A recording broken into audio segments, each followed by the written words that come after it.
Bonjour, bonjour, bienvenue sur les oracles de Sandrine, j'espère que vous allez tous très bien. Alors c'est parti, on va aller voir ce qui vous attend ce samedi 23 août 2025. Je souhaite un joyeux anniversaire à toutes les personnes nées un 23 août. Avant de commencer, je voulais vous dire merci.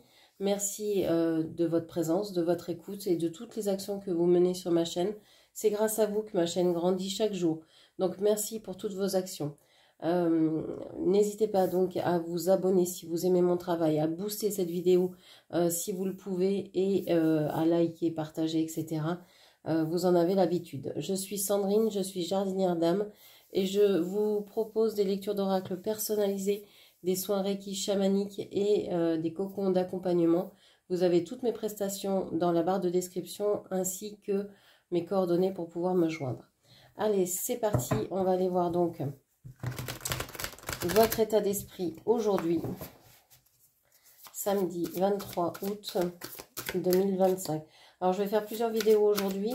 Une pour la nouvelle lune, donc pour la période de la nouvelle lune à la prochaine pleine lune. Une intemporelle dans l'après-midi. Et ce matin, peut-être une vidéo du dessous du lien. Je vais voir. Alors, pour aujourd'hui, samedi 23 août 2025, qu'est-ce que l'on vous dit? Qu'est-ce que l'on vous dit? Alors, on vous parle abandon du succès. Alors, je vous disais hier que je n'aimais pas du tout les petites phrases qui sont sur les cartes de cet oracle. J'adore les illustrations. Mais c'est vrai que les petits messages en dessous sont souvent... ne correspondent pas à ce que je capte. Donc, je vous les lis par principe, mais moi, je trouve que ça ne correspond pas forcément à la situation.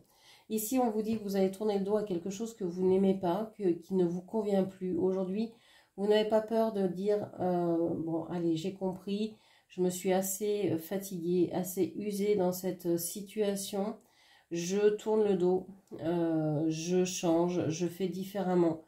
Je vais changer mon comportement, ma façon d'agir, ma façon d'être. Et je vais aller vers, vers plus de... vers ce qui me plaît davantage, vers ce que je veux. Et si je ne sais pas ce que je veux, bah en tout cas, je vais changer. Voilà, je vais faire évoluer les choses. Je ne vais pas rester statique dans quelque chose qui ne me convient plus ou qui me rend malade. Ok. Donc, vous décidez de tourner le dos à quelque chose que vous avez aimé, hein, pardon, que vous avez aimé, j'en perds la voix, mais que vous ne portez plus dans votre cœur à ce jour, pour moult raisons, hein, qui seront propres à chacun. Je ne peux pas tout détailler ici, mais ça peut être par exemple que ça ne vous correspond plus, vous avez changé d'avis, je ne sais pas, vous n'aimez plus ça, etc. Bon. Qu'est-ce qu'on a d'autre? Et ça a vraiment un rapport avec, votre le concret de votre vie. C'est-à-dire que vous changez un état d'esprit, un état d'être, une façon d'être dans votre quotidien. Vous allez changer vos habitudes, vous allez changer votre routine, vos rituels. Il y a quelque chose qui démarre de nouveau. Vous tournez le dos à ce que vous faisiez peut-être depuis longtemps. Et bien là, c'est bon, vous mettez un terme à ça et vous dites, bon, je vais commencer autre chose, je vais agir autrement. On vous parle de richesse ici avec le 10 de denier.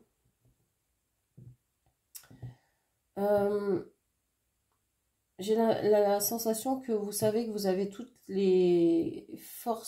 la force en vous pour pouvoir atteindre vos objectifs. En fait, tourner le dos à ce qui ne vous plaît plus, avoir cette action-là, va vous permettre de découvrir toutes les richesses que vous avez en vous. Va vous permettre de trouver des solutions que vous avez en vous-même. vous vous apprêtiez à faire quelque chose, ou vous étiez en train de faire quelque chose, et en fait, vous vous dites, non, mais c'est pas du tout ça que je dois faire. C'est autre chose. Et ça va être payant. Là, vers quoi vous allez, vers quoi vous vous tournez, vers quoi vous vous engagez en ce moment, ça va être quelque chose de très gratifiant pour vous. Quelle que soit cette action. Que ce soit un déménagement, un changement dans votre façon d'aimer, votre façon d'être, votre façon d'être avec vous-même ou avec les autres. On voit que ça va être payant. Ça va être gagnant.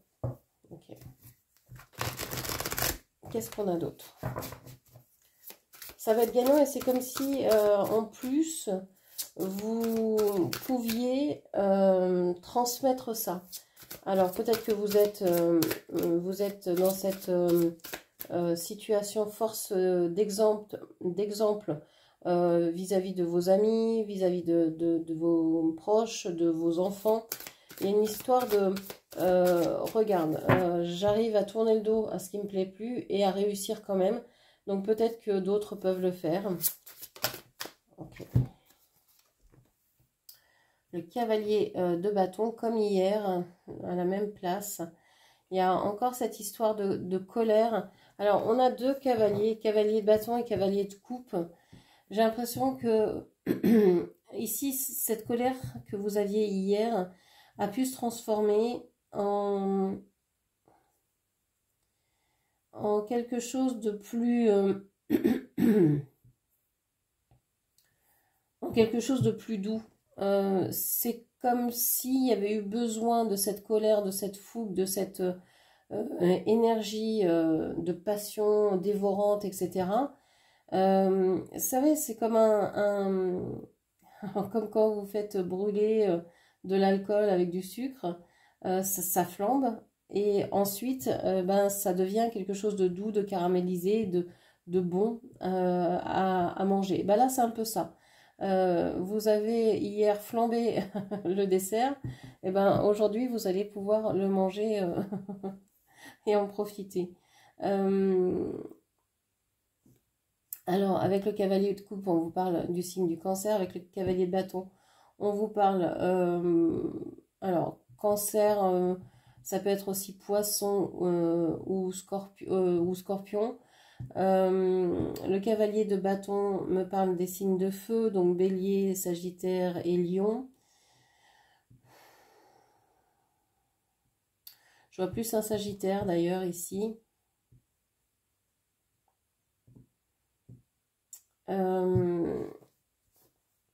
Donc il y a quelque chose qui s'apaise. En fait, du moment que vous allez prendre la décision de changer d'orientation, de faire autrement, de déménager, de partir ou de changer, vous allez vous apaiser. Vous allez complètement, ça va complètement désamorcer la situation ou la relation. Okay. Ça peut être aussi une relation avec vous-même, hein, je vous le rappelle. Hein. Okay. Vous avez envie en tout cas d'aller vers quelque chose de nouveau. Une nouvelle relation, une nouvelle... d'expérimenter quelque chose d'autre. D'apporter aussi votre expérience à des gens qui en ont besoin, qui n'ont peut-être pas eu la chance d'avoir autant d'expérience que vous dans un domaine, etc.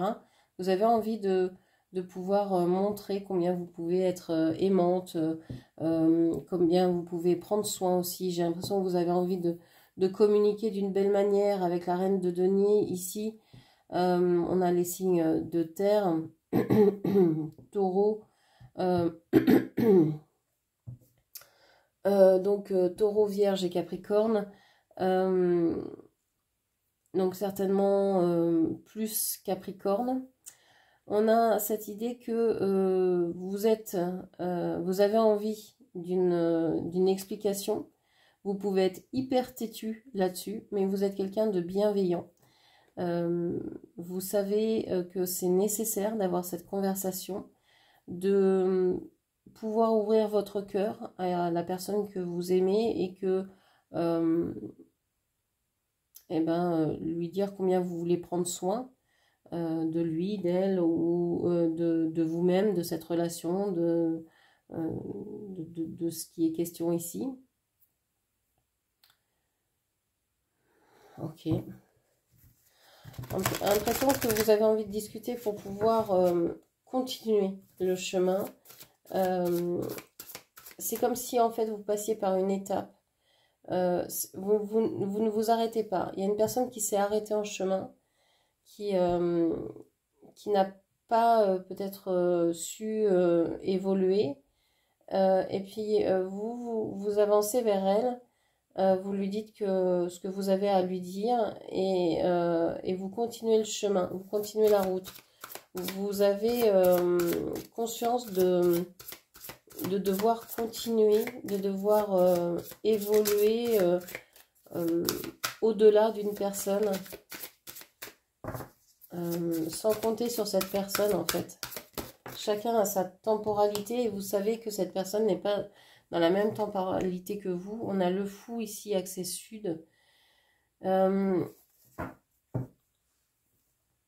Alors, vous avez en fait beaucoup d'expériences nouvelles dans le domaine spirituel. Vous vous lancez, vous entrez dans le domaine spirituel parce que vous avez des manifestations, je sais pas, vous voyez des signes, vous entendez des voix, vous avez des rêves prémonitoires, et ça de plus en plus, et ça, ou alors ça vous arrive comme ça, vous savez, ça, vous avez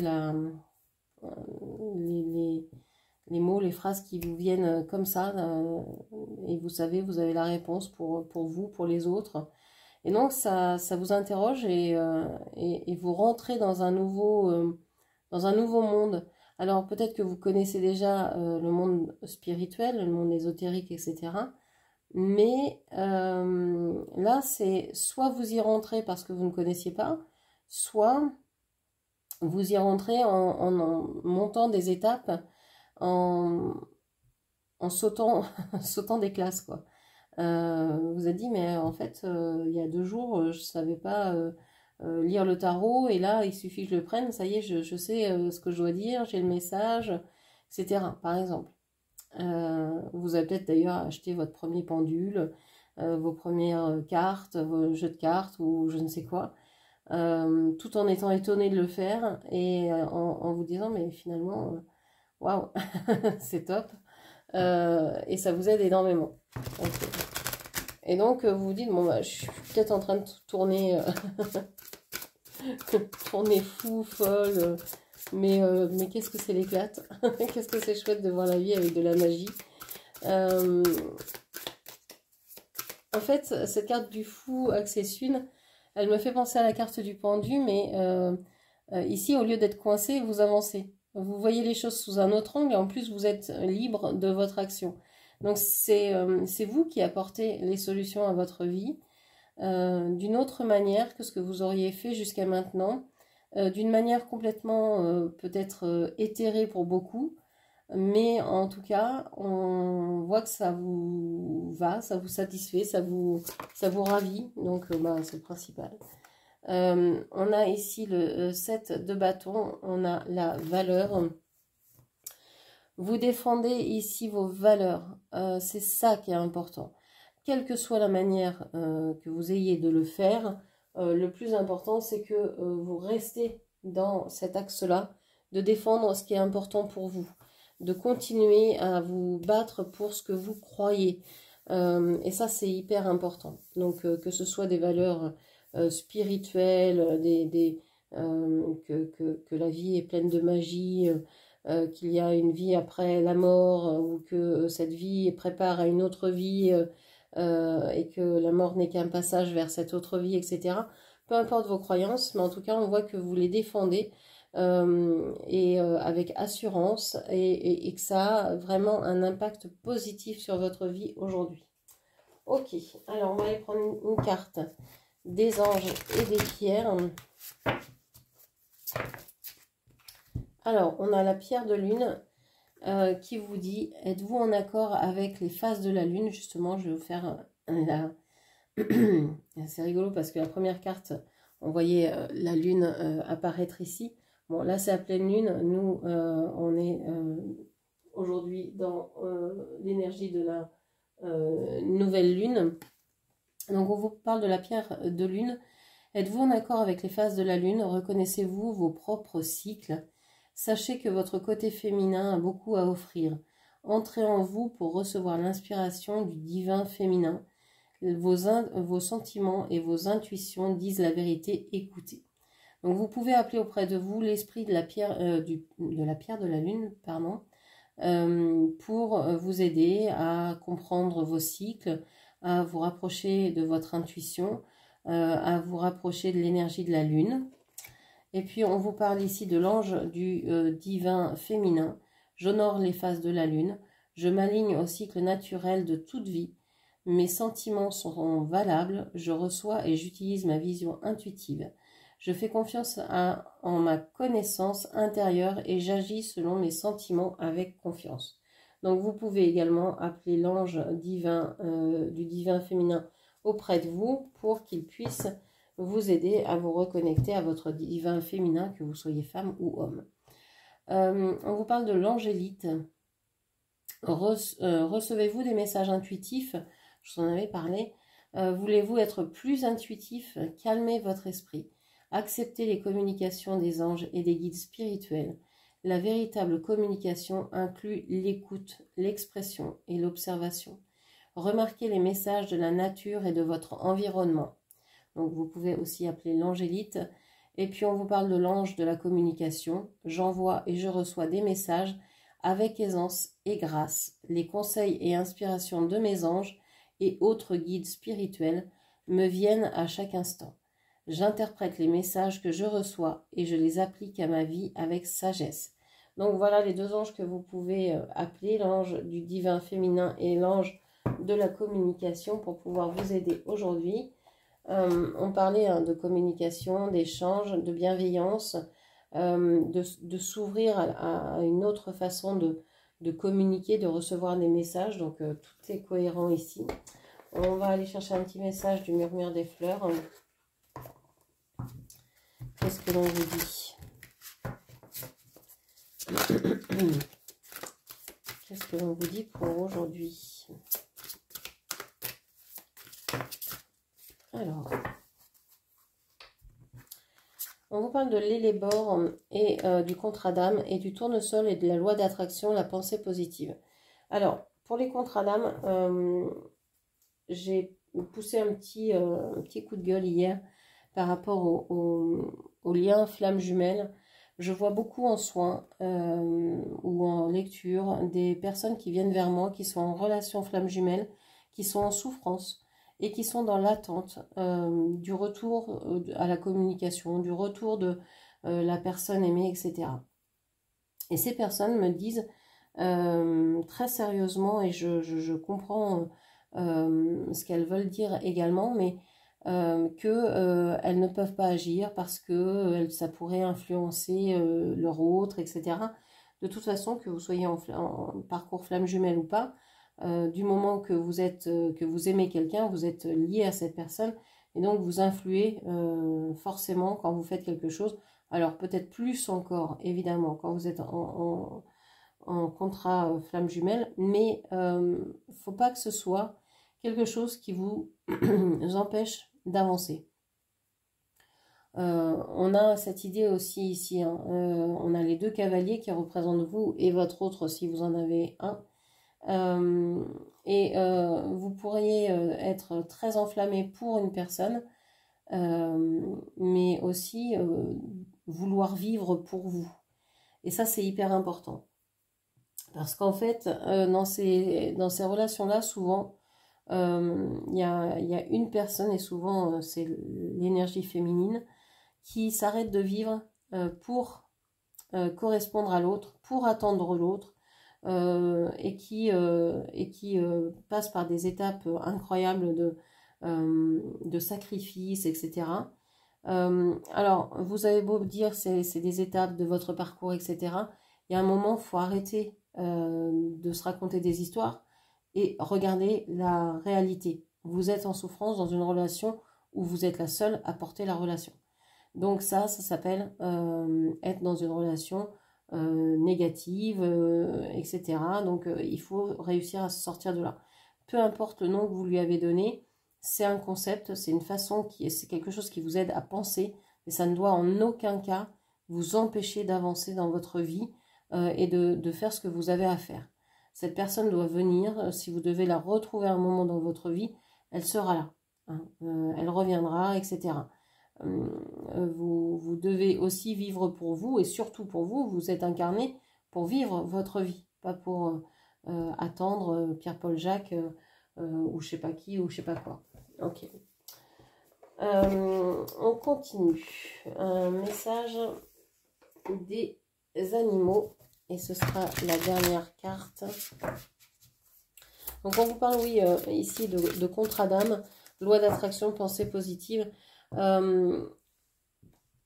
Je pense que vous êtes peut-être là-dedans, dans l'histoire de oui, je suis en contrat d'âme, je dois penser à cette personne pour l'attirer, je dois, etc., etc. Ce que je comprends, moi, ici, c'est surtout que vous avez des contrats d'âme avec les personnes avec lesquelles vous êtes engagé en descendant ici sur Terre. La loi d'attraction, elle est valable aussi pour vous, pour votre propre... pour trouver vos propres ressources, pour vous attirer à vous ce que vous souhaitez. J'ai cette sensation que vous êtes en train de vous ouvrir à quelque chose de nouveau. Alors que vous êtes en train d'attirer un nouveau futur, une nouvelle ligne de temps à vous. Mais pour moi, ici, qui est contrat d'âme ou pas, en fait, ça ne vous empêche pas d'avancer. Et ça ne devrait pas vous empêcher d'avancer. Moi, je suis désolée de voir autant de personnes qui sont coincées dans des relations et dans lesquelles elles se font mais très très mal, quoi, et où elles sont vraiment en souffrance. Une relation où on est en souffrance, bah, c'est pas une relation où il faut rester, quel que soit le contrat d'âme. C'est tout, en fait. Et c'est ce que est en train de venir vous apprendre, si vous voulez, ce contrat d'âme, flamme jumelle, ou âme sœur, ou etc. En fait, si vous souffrez, il faut partir, il ne faut pas supporter ça. Ça vous apprend à prendre plus soin de vous, à vous apporter plus d'attention, à respecter vos envies, vos besoins. Et voilà. Donc, si le contrat d'âme existe entre plusieurs âmes, eh bien, il est là. Il est fait pour apprendre à aimer d'une autre manière, d'une manière différente. Alors, soit les autres, soit soi-même. Et donc, c'est pour ça qu'il faut réagir et qu'il faut se sortir de ces relations pour avancer, pour apprendre à s'aimer, pour se reconstruire et pour pouvoir profiter de la vie, faire d'autres expériences. Ok.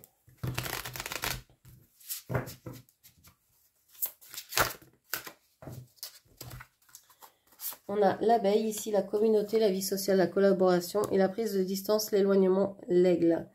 Vous étiez peut-être dans une envie de faire communauté, d'être dans une communauté d'esprit, de collaborer avec, alors j'aime pas ce mot, mais d'être associé avec certaines personnes, etc. Et plus ça va, plus vous vous dites non, je dois travailler seul, je dois prendre mes décisions seul, j'ai besoin de m'extraire de tout ce brouhaha. Vous avez besoin de réflexion en fait, d'introspection. Et ça peut se faire uniquement loin des gens, loin du bruit, loin de la ville aussi. Souvent ça se fait soit chez soi, soit dans la nature.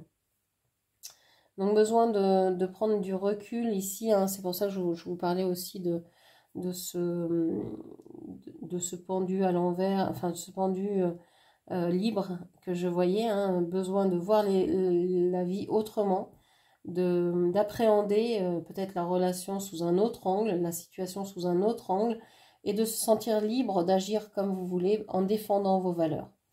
Moi, ça c'est un message que je trouve très important ici aujourd'hui. Vous vous sentez libre d'agir comme vous voulez en défendant vos valeurs. Voilà ce que je pouvais vous dire. J'espère que cette lecture vous aura parlé. N'hésitez pas à la commenter, partager, liker et puis bien sûr à vous abonner à ma chaîne. Merci de m'avoir écouté jusqu'au bout. Je vous embrasse et je vous dis à très bientôt. Merci, au revoir.